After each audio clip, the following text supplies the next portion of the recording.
Namun, saat berjalan di pasar itu, Eugene sesaat mendengarkan seseorang berteriak, yang dimana saat ini sedang diadakan kompetisi bela diri. Siapapun yang menang akan mendapatkan sebuah emas yang sangat berharga. Melihat hal itu, Su menyuruh Eugene untuk mengikuti kompetisi tersebut agar bisa mendapatkan emas. Namun hal itu ditentang keras oleh Xiao Er, karena misi mereka saat ini untuk menemukan seseorang yang bernama Dong Lai, bukan mengikuti kompetisi. Eugene akhirnya berkata kalau ia tak ingin ikut dalam kompetisi itu, namun ia penasaran dan ingin menontonnya. Su yang mendengarkan hal tersebut berniat membawa mereka berdua untuk menonton saja. Ternyata kompetisi bela diri itu diadakan oleh anak buah dari Nurhaci dari kerajaan tiga bendera yang bernama Jin. Eugene dan Xiao Er yang sedang menonton orang yang sedang bertarung sesaat tak menyadari kalau Su telah pergi meninggalkan mereka berdua. Terlihat Su menonton di sebuah tempat dan seperti sedang merencanakan sesuatu hal. Jin, orang yang menyelenggarakan kompetisi itu, lalu melihat ke arah Eugene dan ia menyadari kalau Eugene adalah orang asing. Hal itu membuatnya menyuruh anak buah terkuatnya untuk menantang Eugene bertarung. Sontak, pria berbadan besar di sana langsung menghentikan pertarungan saat ini hanya dengan satu kali serangan.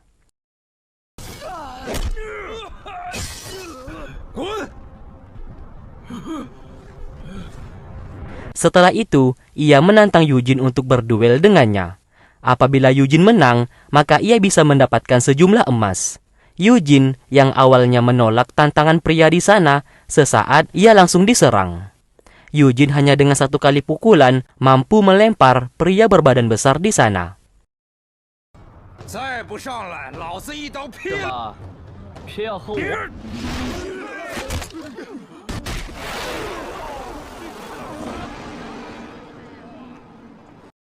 Akhirnya pertarungan sengit pun tak dapat terelakkan.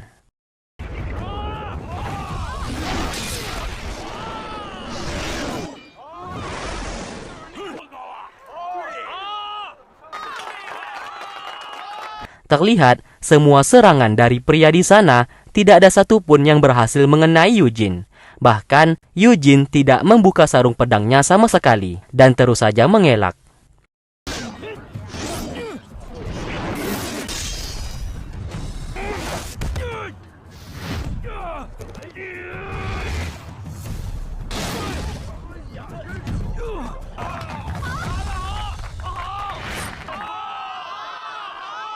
Dari kejauhan, Su sangat kagum melihat bela diri milik Eugene. Serangan demi serangan dilancarkan oleh pria itu.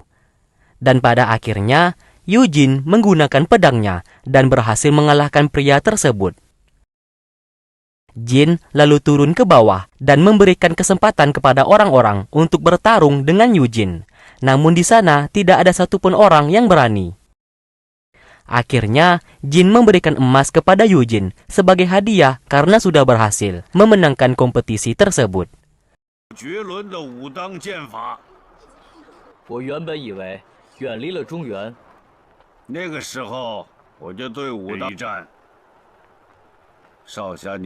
Setelah itu, Eugene bersama Xiao Er langsung pergi dari sana.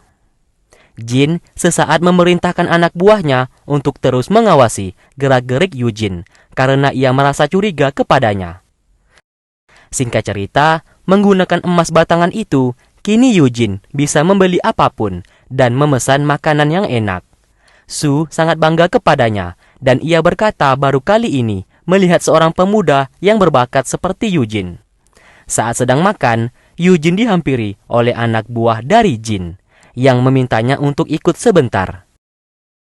Di sana, Jin mengajak Eugene untuk menjadi pasukannya dan bersedia melayani pavilion Lingsu.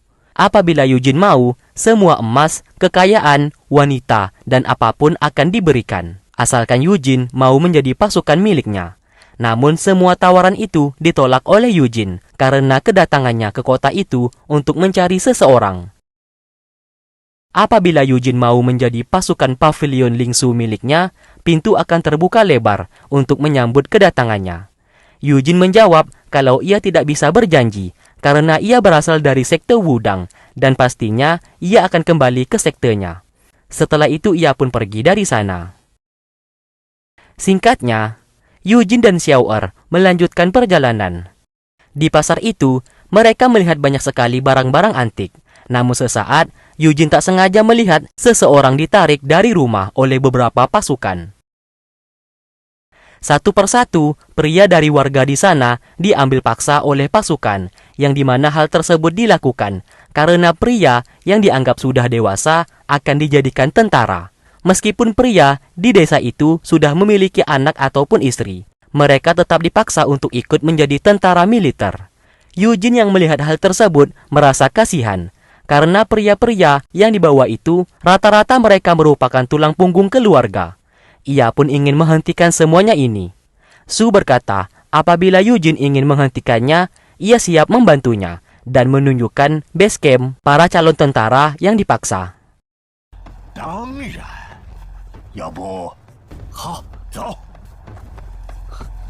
Singkatnya, semua pria yang dipaksa itu berada di sebuah base camp penampungan dan mereka semua akan didata terlebih dahulu.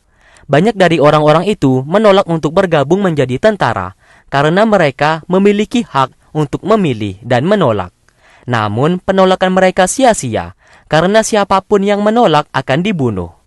Setelah itu, terlihat Eugene dan Xiao'er dibawa oleh Su sambil berkata kalau penjaga di sana tidaklah ketat dan mereka berdua bisa masuk ke dalam base camp. Secara diam-diam, Eugene dan Xiao'er segera masuk ke dalam. Sementara Su langsung pergi dari sana. Setelah itu, Eugene dan Xiao'er langsung menyandera pasukan di sana dan membuatnya langsung pingsan di tempat.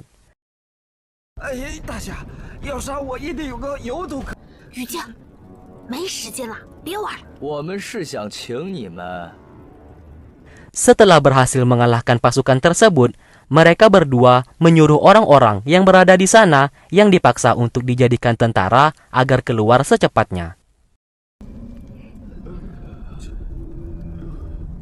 Setelah itu, Eugene mengumumkan kepada semua orang kalau ia akan membantu mereka agar tidak dipaksa untuk menjadi tentara lagi. Ia ingin menegakkan keadilan untuk mereka semua. Sesaat, Eugene membakar sebuah kertas yang merupakan data-data nama-nama mereka yang sudah tertulis. Semua orang pun menyorakinya dan berterima kasih kepada Eugene.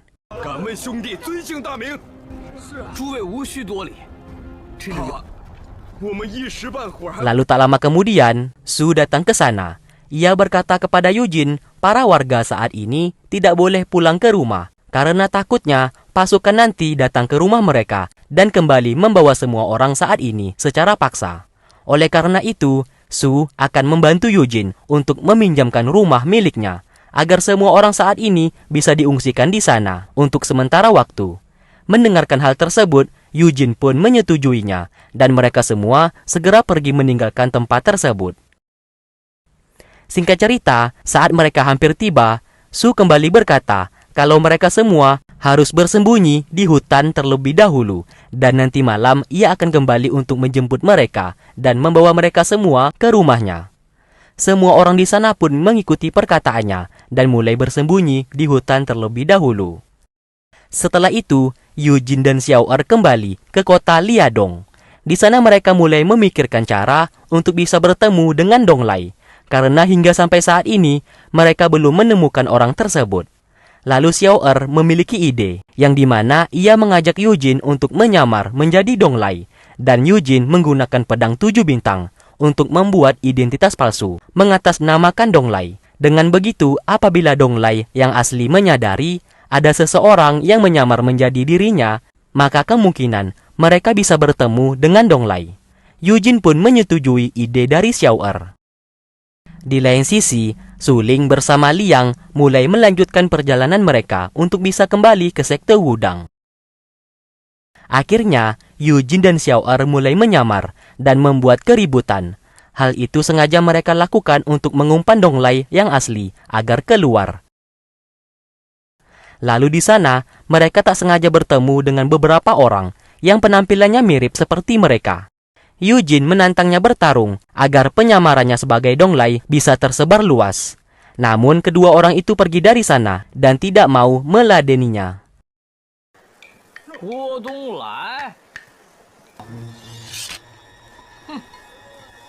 Namun siapa sangka kedua orang itu seketika menyerang dari belakang.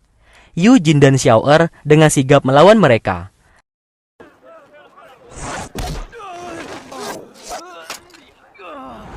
Alhasil, kedua orang itu dengan sangat mudah dikalahkan.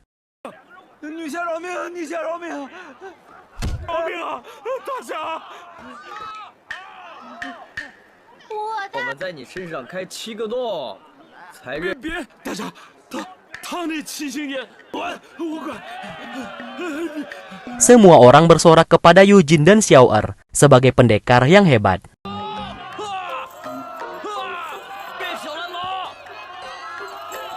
Singkatnya, malam hari pun tiba. Yujin dan Xiao'er kembali ke penginapan. Di sana Yujin kebingungan karena semua hal telah ia lakukan. Namun keberadaan Donglai belum juga ia temukan. Hal tersebut membuatnya menjadi galau.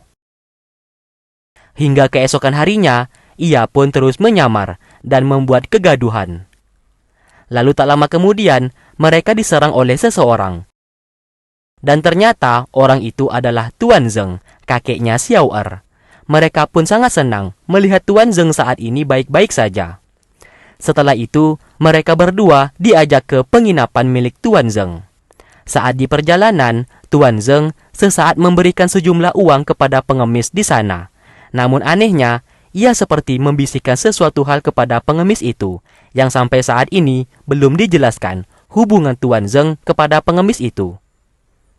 Akhirnya, Suling dan Liang berhasil tiba. Terlihat rumah milik Suling saat ini sudah dipenuhi akar liar. Rumah itu pun seperti tidak diurus dan dipenuhi tikus hutan.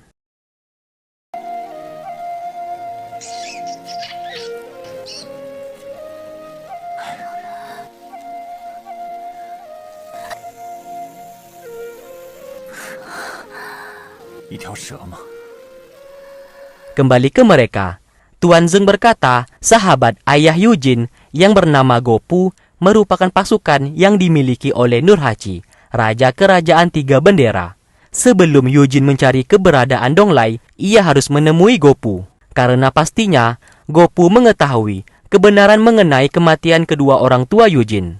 Yujin sesaat menjawab kalau ia pernah diajak oleh anak buah dari Nurhaci, yaitu Jin, untuk bergabung dengannya. Namun ia menolak. Tuan Zeng lalu menyuruh Yujin untuk bergabung, karena dengan hal itu ia bisa menemui Gopu dan menanyakan kebenarannya. Namun, Yujin harus berhati-hati dalam bertindak, jangan sampai menimbulkan kecurigaan.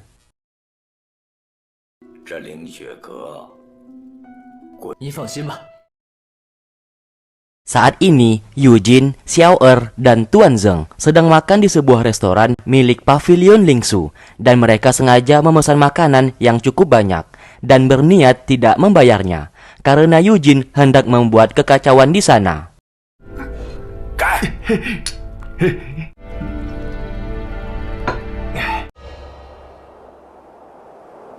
Hingga di malam harinya, Yujin melancarkan aksinya. Ia pun membuat keributan dengan alasan tidak mau membayar. Semua pelayan di sana hendak menangkapnya. Namun, karena Yujin terlalu jago, mereka semua pun dengan mudah dikalahkan olehnya.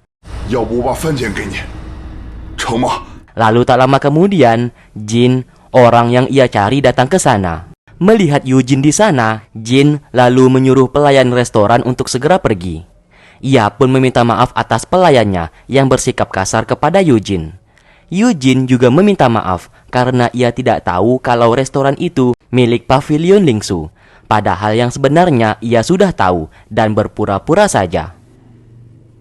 Dari sinilah Yujin mulai menanyakan apakah Jin masih mau menerimanya menjadi pasukan Pavilion Lingsu.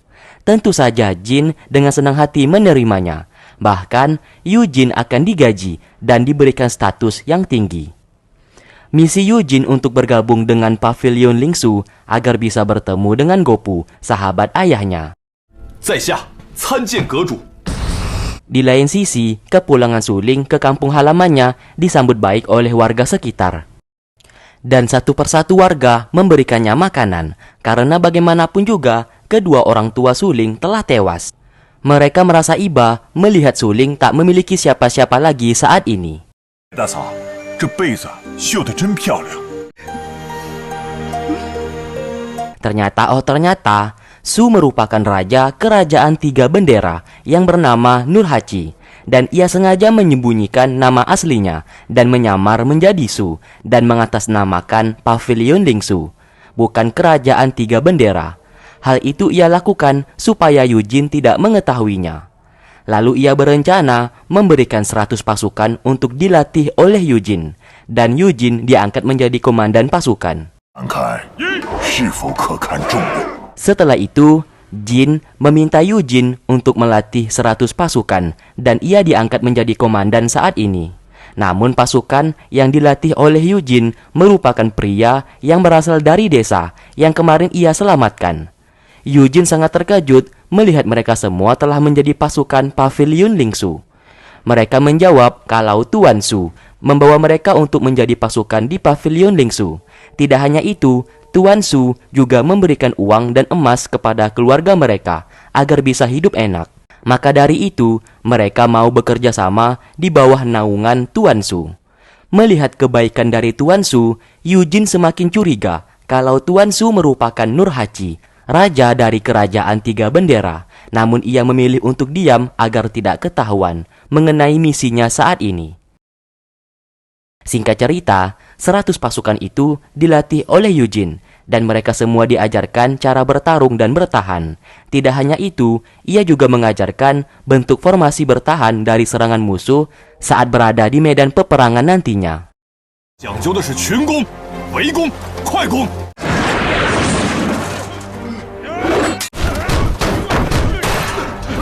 天下武功，无坚不摧，快！ Setelah seharian dilatih, kini Jin akan menguji kemampuan mereka masing-masing. Di sana terdapat 2 kelompok pasukan, dan salah satunya pasukan yang telah diajari bertarung dan bertahan oleh Yujin. Kelompok pasukan pertama mulai pasang badan. Jin lalu mencoba menyerang mereka semua.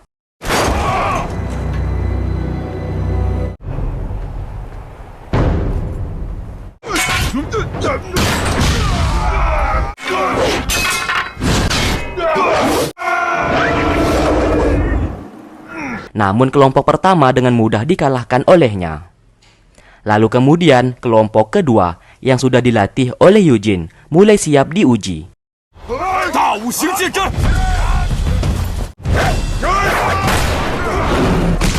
Awalnya, Jin berhasil menumbangkan mereka satu persatu hingga kalah. Hal tersebut membuat Jin menjadi sombong dan meremehkan pelatihan dari Yujin. Lalu tak lama kemudian, Yujin memerintahkan pasukannya untuk membentuk sebuah formasi, dan 100 pasukan di sana mengikuti perintah Yujin.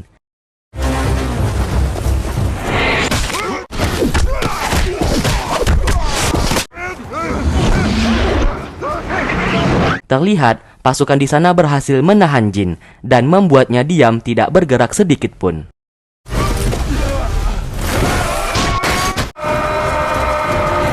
Di lain tempat, Suling bersama Liang mencoba berjualan di pasar untuk mencari uang.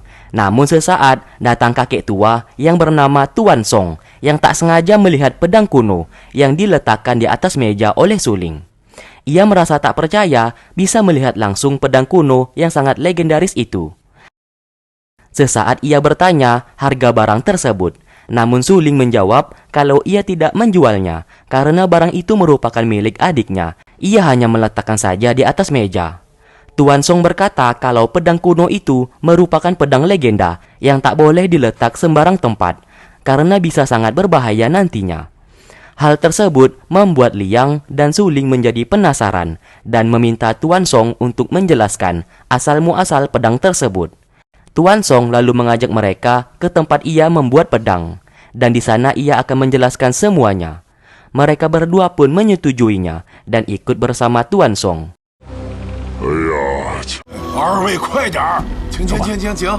Singkat cerita, mereka pun telah sampai di kediaman Tuan Song. Di sana mereka melihat beberapa orang yang sedang membuat pedang. Dan terdapat banyak sekali buku dan Alkitab mengenai resep pembuatan pedang. Kini pasukan milik Eugene yang berhasil memenangkan ujian. Dan 100 pasukan itu akan dijadikan pasukan yang memimpin peperangan nantinya. Tidak hanya itu, mereka semua juga akan diberikan hadiah yang setimpal atas kerja keras mereka saat ini. Dan Eugene diberikan predikat komandan terbaik saat ini. Kembali ke mereka, Tuan Song mulai menceritakan kalau sebenarnya pedang kuno tersebut dimiliki oleh seseorang yang merupakan pendiri dari sekte Wudang.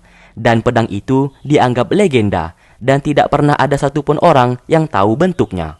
Bahkan semua orang menganggapnya sebagai mitos. Tidak hanya itu, pedang kuno tercipta dari batu meteor yang jatuh ke bumi. Dan pedang kuno tersebut sudah terbentuk seperti itu. Singkatnya, Su atau Nurhaci ini bersama Jin kembali ke kerajaan tiga bendera. Di sana Nurhaci meminta Jin untuk jangan sembrono. Ia tak mau identitasnya sebagai raja kerajaan tiga bendera sampai ketahuan oleh Eugene. Biarkan saja Eugene mengetahui kalau ia merupakan pemimpin pavilion Lingsu. Karena dengan adanya Eugene, ia yakin bisa mengalahkan kerajaan Ming saat ini. Tuan Song meminta izin kepada mereka berdua untuk menempa pedang kuno. Karena bentuk pedang itu memang belum jadi dan masih berbentuk sebatang besi. Su Ling dan Liang mengizinkan Tuan Song untuk menempanya agar menjadi sebuah pedang yang kuat untuk diberikan kepada Eugene nantinya. Tentu saja Tuan Song menjadi senang karena sebuah kehormatan baginya bisa menempa pedang kuno tersebut. Kini terlihat Tuan Song bersama anak buahnya mulai membuat pedang kuno menjadi pedang terhebat sedunia, dan mereka pun sangat berhati-hati setiap memukul pedang kuno tersebut.